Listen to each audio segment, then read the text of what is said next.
दोस्तों नमस्कार।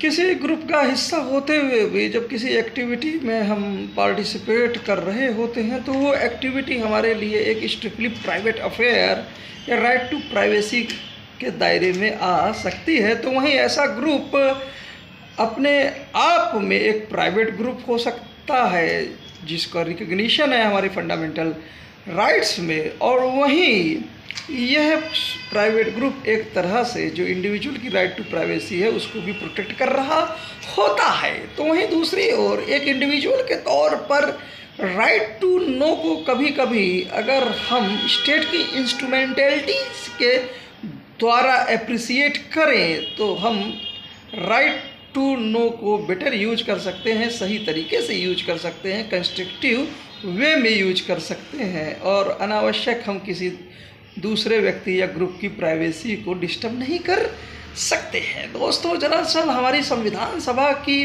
बहस में, और ख़ासकर जिसका जिक्र ग्लोबल जिंदर यूनिवर्सिटी के अभी इनॉग्रल फली नरीमन मेमोरियल लेक्चर में जस्टिस अरविंद कुमार साहब कह रहे थे कि शुरुआत में फंडामेंटल राइट्स, जहाँ हम जिनको हम इंडिविजुअल राइट्स भी बोल सकते हैं, और जनरल राइट्स में संविधान सभा में फ़र्क नहीं था।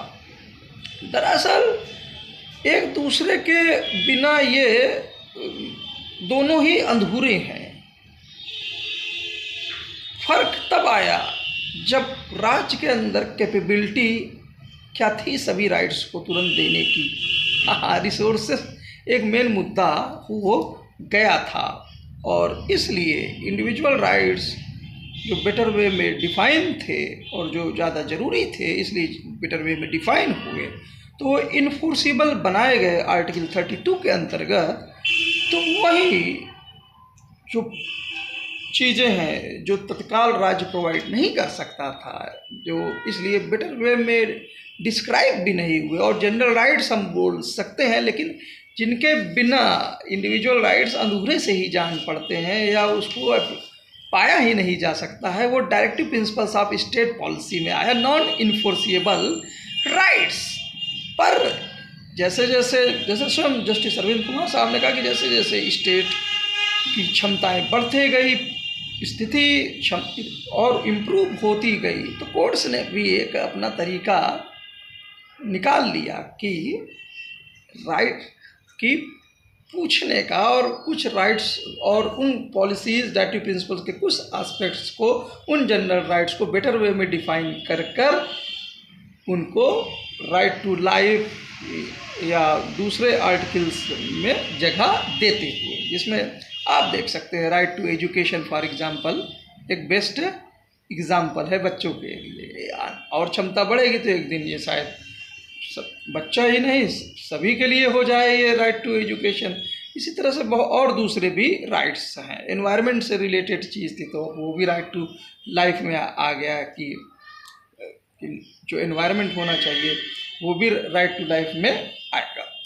तो इस तरह से ये भी तरीका आता, ये भी आप चीज़ें समझिए कि फंडामेंटल राइट्स और जनरल राइट्स में जो फ़र्क था वो बेसिकली था डिफिनीशन का, और ज़्यादा डिफाइंड वो हुए जिनको हम राज्य उस समय दे सकता था, और देश समाज की बढ़ती परिस्थितियों अनुसार जो जनरल राइट्स है वो बेटर वे में डिफाइन करके वो इंडिविजुअल राइट्स में आ गए। इसका रिवर्स में भी हम आएंगे, जैसा कि मैं जैसे टॉपिक को आज शुरुआत किया था।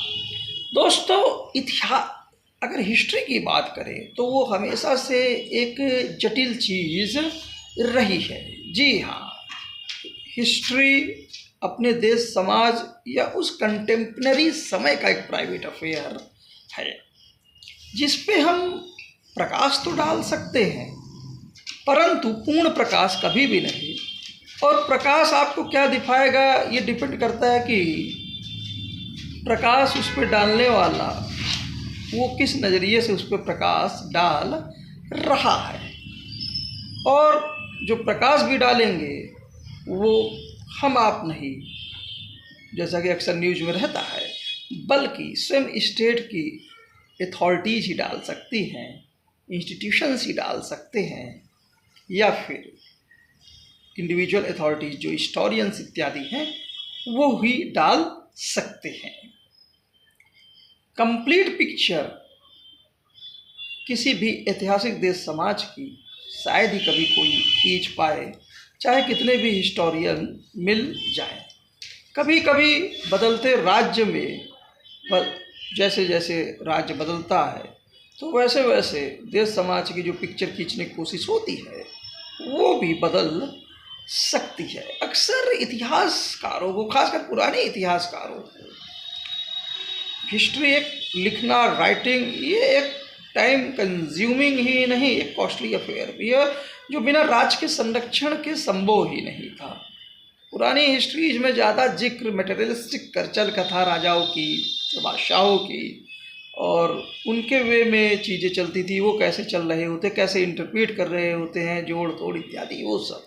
तो वहीं आज़ादी के बाद डेमोक्रेटिक स्टेट में जब फ्रीडम और जो हिस्टोरियंस थे वो इस प्रेशर में नहीं थे, तो लोगों के इतिहास कैसा था उस देश समाज में, और वो किस तरह से इस मटेरियलिस्टिक और राजा और बादशाह इत्यादि तानाशाही प्रवृत्तिज में वो संग कैसे चल रहे थे, किस तरह चल रहे थे, प्रैक्टिकल वे में चलते आए। अगर हारमोनियस वे में ना चल रहे होते तो ये कंटिन्यूसी जो हजारों वर्षों से भारतवर्ष की बनी है शायद ही पॉसिबल हो पाती। कितने न जाने, कोई शायद ही कोई बचा हो जो हमारे देश में यहाँ ना आया हो और यहाँ का हिस्सा ना हो गया हो। और जो सेलिब्रेशन ऑफ डाइवर्सिटी है या डाइवर्सिटी में यूनिटी, ये हमारा देश समाज कहीं ना कहीं फील करता आया।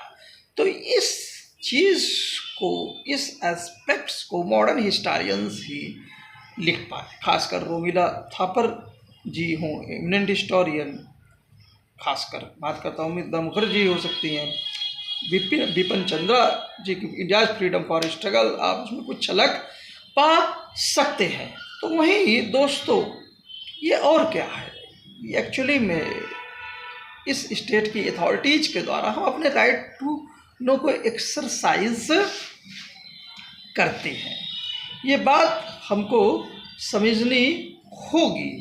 तो यहाँ पर राइट्स का जो एप्रिसिएशन है, for example right to know का एप्रिसिएशन अगर स्टेट की इंस्ट्रूमेंटलिटी के द्वारा ही संभव हो सकता है इन एस्पेक्ट्स में, तो और जब स्टेट की इंस्ट्रूमेंटलिटीज के द्वारा ही संभव हो सकता है तो और कुछ नहीं, उसकी पॉलिसीज़ के द्वारा ही संभव हो सकता है कि राइट टू नो जो है अनावश्यक किसी की प्राइवेसी या किसी दूसरे ग्रुप की प्राइवेसी को वो डिस्टर्ब ना करे। तो वही राइट टू प्राइवेसी तो तभी बचेगी जब ग्रुप जो है आपस में जो दूसरे ग्रुप्स के साथ सामंजस्य में रहेंगे। मे भी राइट टू प्राइवेसी जो है एक पर्सनल अफेयर आपका है, सब कुछ है, लेकिन उसकी समझ दूसरे ग्रुप्स के लिए और उनके लिए दूसरे इंडिविजुअल के जो भी उनके प्राइवेट अफेयर, उनकी समझ किसी दूसरे के द्वारा, लेकिन ये समझ स्टेट की इंस्ट्रूमेंटलिटीज़ के द्वारा ये वास्तव में राइट टू प्राइवेसी को वास्तव में रिकग्नाइज करता है, राइट टू प्राइवेसी को प्रोटेक्ट भी करता है। दरअसल ये एक एस्पेक्ट था। इसी तरह से राइट टू नो और राइट टू प्राइवेसी जो है वो एक ही सिक्के के दो कॉइन, वही याद आ गया जहाँ historical Minerva Mills case, justice Y B Chandra, chief justice Y B Chandrachud साहब का वो ऐतिहासिक फैसला कि एक ही सिक्के के दो कॉइन है, directive principles of state policy हो या फंडामेंटल राइट्स। तो दोस्तों अब संविधान सभा की बहस की बात करें तो फंडामेंटल राइट्स और directive principles of state policy कोई दो अलग अलग चीज़ें नहीं थी। और जब हम ये बैलेंस बनाने की कोशिश करते हैं तो आज के समय में राइट टू नो और राइट टू प्राइवेसी के मध्य बैलेंस और कोई नहीं, हम पॉलिसी के नज़रिए से अगर देखें तो इन दो फंडामेंटल राइट्स के मध्य बहुत खूबसूरती से स्टेट की इंस्ट्रूमेंटलिटीज़ के द्वारा हम ये बैलेंस बना सकते हैं। तो वहीं इसके उलट भी है।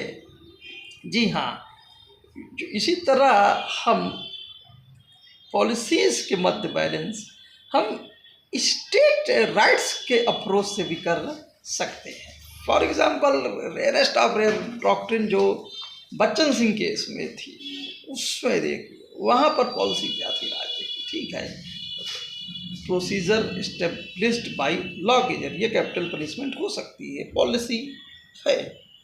जी हाँ, कोई अगर रेयरेस्ट ऑफ रेयर केस है तो वहीं अगर इसको हम राइट्स की अप्रोच से देखें, मे बी अगर राइट्स की अप्रोच देखें तो कोई भी प्रक्रिया कभी भी जो है संपूर्ण एरर फ्री, या कोई भी पॉलिसी भी कहिए एरर फ्री नहीं हो सकती, उसमें कुछ कमियां नहीं हो सकती, ज़रूर हो सकती हैं, कुछ ना कुछ हो सकता है। कोई भी प्रक्रिया उस पॉलिसी के तहत कुछ ना कुछ लैप्सेस हो सकते हैं, पूरी जीरिया पूरी ट्रायल या स्वयं लाज अपने आप में कहीं ना कहीं कुछ पूरी तरह से पूर्ण नहीं हो सकते हैं। तो जब फुल स्टॉप की बात आती है, कैपिटल पनिशमेंट की बात, तो ये एंगल रुक जाता है, क्योंकि कैपिटल पनिशमेंट होती है और ये आर्बिट्रीनेस कहीं ना कहीं दिख जाता है। वो डिसेंटिंग ऐतिहासिक जजमेंट शायद उसी का पार्ट था, जस्टिस PN भगवती साहब का, जो वो भी जो एक चीफ जस्टिस भी थे बाद में, चीफ जस्टिस ऑफ इंडिया, वो डिसेंटिंग जजमेंट। तो यहाँ से पॉलिसीज के मध्य बैलेंस जो है वो आप राइट्स के नज़रिए से भी आप देख सकते हैं। दरअसल राइट्स एंड पॉलिसीज के मध्य बैलेंस जो है वो राइट्स के मध्य बैलेंस या आपस में पॉलिसीज़ के मध्य बैलेंस, या स्वयं जो भी राइट्स हैं उनको पॉलिसीज़ के नज़रिए से, या पॉलिसीज़ जो हैं वो राइट्स को रिफ्लेक्ट करें। राज्य क्या है, स्टेट क्या है, स्टेट हमारे देश समाज हमारे राइट्स का एक एक्सप्रेशन है। तो वहीं स्टेट की पॉलिसीज़ क्या है, वो और कुछ नहीं, वह जो हमारे इंडिविजुअल राइट्स हैं उसके बेटर एप्रिसिएशन के लिए वो जनरल पॉलिसीज या जनरल राइट्स का एक तरह से एप्रिसिएशन है। उम्मीद है दोस्तों ये एपिसोड आप लोगों को पसंद आया होगा। Right to privacy versus right to know का पॉलिसी के संदर्भ। जय हिंद, जय भारत, थैंक यू सर। तो बाकी सभी लोगों को शुभकामनाएं।